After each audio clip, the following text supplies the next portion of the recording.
All right, so we're going to look at the Right Capital new introduction of spending models, which is awesome. All right, so what we're going to do here is we're going to look at Becky and John's sample, and this is going to be so simple. You're like, oh man, this is fantastic though. So they got $1 million in Becky's brokerage account, and it's in Wellington. All right, the cost base is $750. They got $1 million in their brokerage account. That's it. They have a house that's worth $370,000.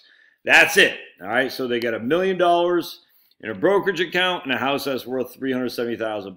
Their goals are to live off $50,000 a year, or in this case, it'd be 5% distribution. $50,000 over $1 million, 5% distribution. We're going to adjust that with inflation each and every year initially. All right. So we're going to go to retirement spending. We're going to show you a couple things. We're going to take our trusty pen and paper here. And we're going to say, okay, so what are we looking at here for, and how long these guys living here? Becky's 61 and John is 60. They're both living until they're 90. So 30-year retirements. Good. So we're going to go to Right Capital. And under inflation adjusted, we're going to see right here. All right, so inflation adjusted, they have 100% probability of success, and they're leaving a median of 1.128 million. And then with the retirement spending strategies, which I'll get into in a second, they're leaving a legacy of 1.304. Okay, good. So what we'll do here is we want to go to cash flows. I'm going to show you what's happening here. On our current plan, 50,000 years expenses, 50,000 adjust for inflation, 60,000 in 10 years, be 70,000 in 18 years, 71,000 and at the end of 20 years. So you can see it's just going up each and every year with inflation. So by the time their last full year together, they're spending $88,000. 88K is what their spending is. Okay. So then we're going to go to the proposed plan, which is the retirement spending strategies, and we'll see what this shakes out like. All right, so this will be good. So first we're going to go down to the end, and their last year is 72,000. All right. And so what this means is every year for the first 10 years, they're spending 50,000 plus inflation. I'm inflating at 2%. Now, in year 10, when they hit 70 years old, it's not year 10, it's when they hit 70 years old, their spending drops by 10%. All right, so it goes from 50,000 to 58,000 adjusted for inflation. Then it drops by 10%. So we're still above where we started, where at 50,000, but dropped by 10% because there's the idea that most people, as they get older, they spend less. And then it'll do it again at 80 as well. All right, so now we're dropping by another 10% at 80. So we go start at 50,000 a year, we inflate it until they're 70.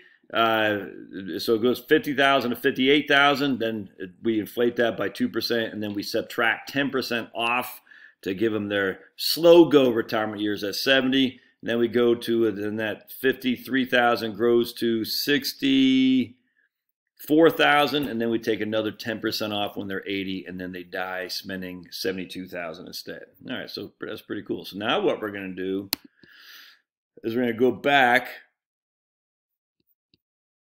and we're going to use the retirement spending smile. And you all can do this too, by the way.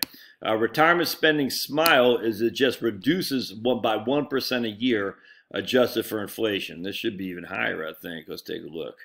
All right, one second. There we go. Yeah, so we got 100%, 1.397. All right. Gotcha. And so what's happening here is retirement spending smiles adjusts their spending by, reduces it by 1% a year. Look, I can change this any way I want. I'm not going to do it for every person who asks. No, I'm not going to do that. But basically, this is what's happening here: is we have 1% a year decline, so it's growing with inflation by 2%, but it's declining by 1%. So essentially, it's a 1% inflation rate, and that's fine. I don't like that so much, but because it's just too particular, too specific. You're like, every year I'm reducing my spending by 1%. You're still increasing your spending with inflation, but reducing it by 1%. I don't like that. And again, we can change this whatever we want. I've never been a big fan of retirement spending smile. Typically, retirement spending smile too, by the way, it says your spending drops as you retire, and then it starts going up. It's almost like a retiring spending fish hook as opposed to a smile. It goes up as you get more and more long-term care costs and assisted living costs, and I challenge that. because it's just not routine for the vast majority of us. So, I mean, if you think that's going to be you, maybe, but for the vast majority of us, there's just no evidence that that is specific to you. All right, so now we're going to go to the guard and what's the one? Guardrails. All right, so let's hit refresh. We'll go to guardrails. So guardrails, look at that. Now we got a 100% with only 651,000 left. And that's interesting. So let me see what that's about. We're going to go to cash flows. A little bit deeper at exactly what the guardrails is. I'm not sure what's going on here. So at the, that's interesting. So basically we're adjusting it for inflation. So we're spending 58,000 in the year of the first 10 years, and it drops. Why does it drop? I'm not sure why is that guardrails?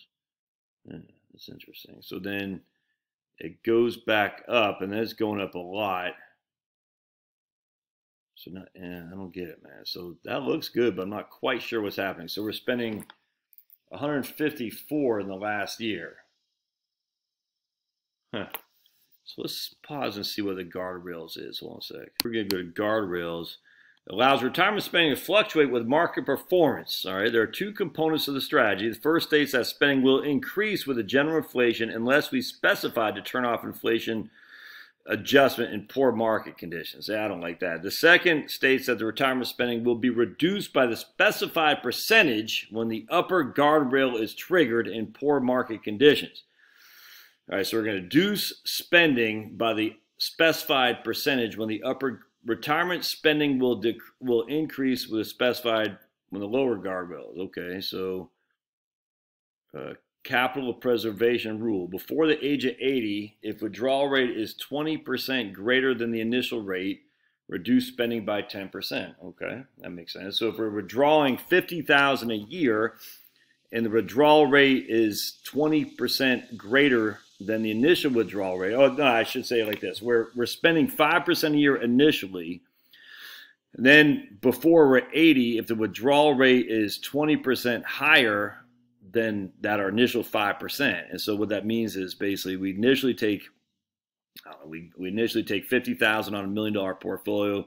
The portfolio drops to $750. We don't want to be taking $50,000 off that because that is going to be as much higher than a 5% withdrawal rate. So we're going to will reduce spending by 10%. All right, I get that. And then the prosperity rule before age 80. I'm not sure I don't get the before age 80 stuff. I didn't add any of this. This is interesting. If withdrawal rate is 20% lower than the initial rate, increase spending by 10%. All right. That's interesting. All right, so let's pause. So here again is the cash flows for Becky and John Sample. I'm not sure why it dropped here. So we got it dropped from 58,000 to 53,000 as their expenditures. So why? So let's look at the portfolio. Okay, there you go. So the portfolio here was 58,000 on $969,000.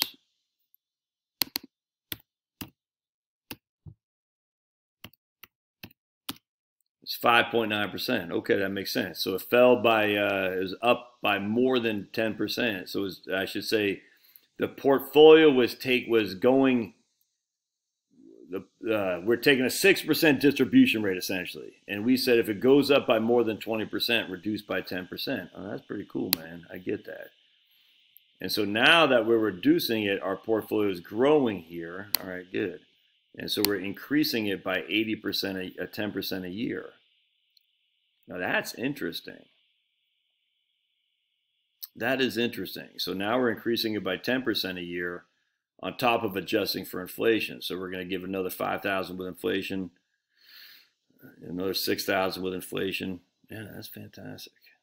So we're adding in 10% a year each and every year. And do we ever have it going back down again? Yeah, see, I don't know how you plan for that though. So now we're taking 131, as in 2042, we're taking 141. Was it 141 or 131? 131, and the portfolio at that point is worth 1.108 2032. That's 131 divided by 1108. Yeah, that doesn't make any sense.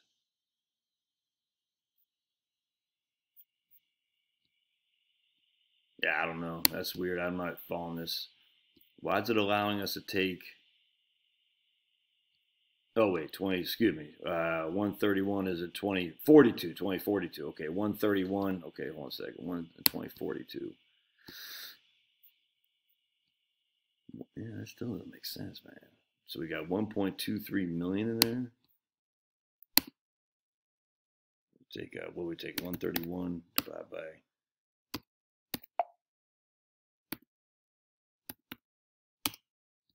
I guess they're saying at the end of the day is you're spending that until the markets fall. Yeah, I don't get that. That doesn't make sense to me. Because I mean, okay, so is it saying at the end of the day we're going to start like here's our initial point, 50,000, and here Drew dropped because we're taking 6% as opposed to 5%. They're like that's too much. But is it starting anew here and saying as long as we're not taking more than 20% more than this? But that's way I'm confused by that. Okay, maybe I'll email them and see how that works. I don't get it. So the last one is the well, let's see, hold on a second. It's going to be the guardrails and the floor and ceiling.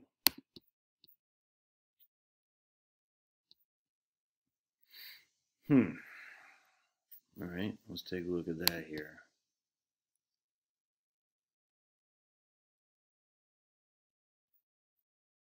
All right, so we're spending,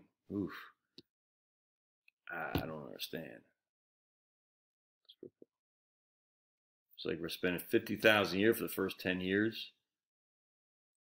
All right, let me pause real quick. Let's go to floor and ceiling.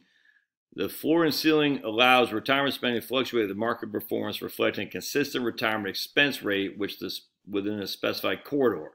Spending will be reduced in years of down markets, but no lower than the specified floor.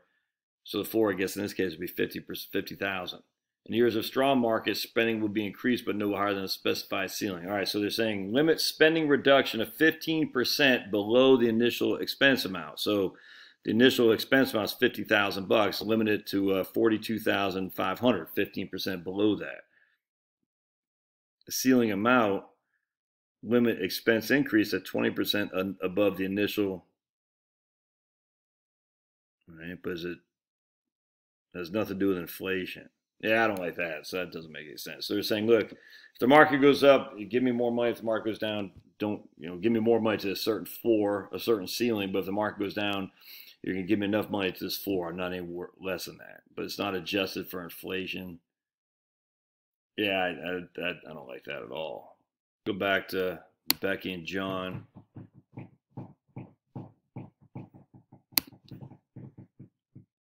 Yeah, and this doesn't make sense to me.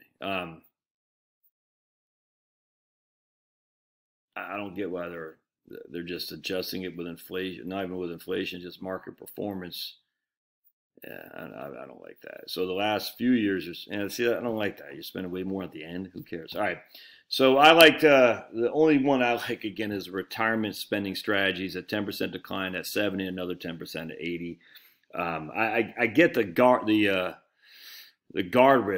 That's an approach that I think Blanche. No, who is it? Who's the guy who did the guard? Guyton. A guy named Guyton did in the Journal for Financial Planning like in 2006 or something like that. I like that. I think it's just common sense. If the market gets crushed, just tighten your belt a little bit. But I don't know how you plan for that. I just like, how do you actually plan to say, look, if this happens, the software will say do that. And I just no, because common sense, you still got to put food on the table. So I like the idea of modeling it based on retiring. Your income is going to decline as you age. That's the way I look at it. So love to hear your thoughts. And if you have any suggestions or comments, throw them in there. All right, we'll see you.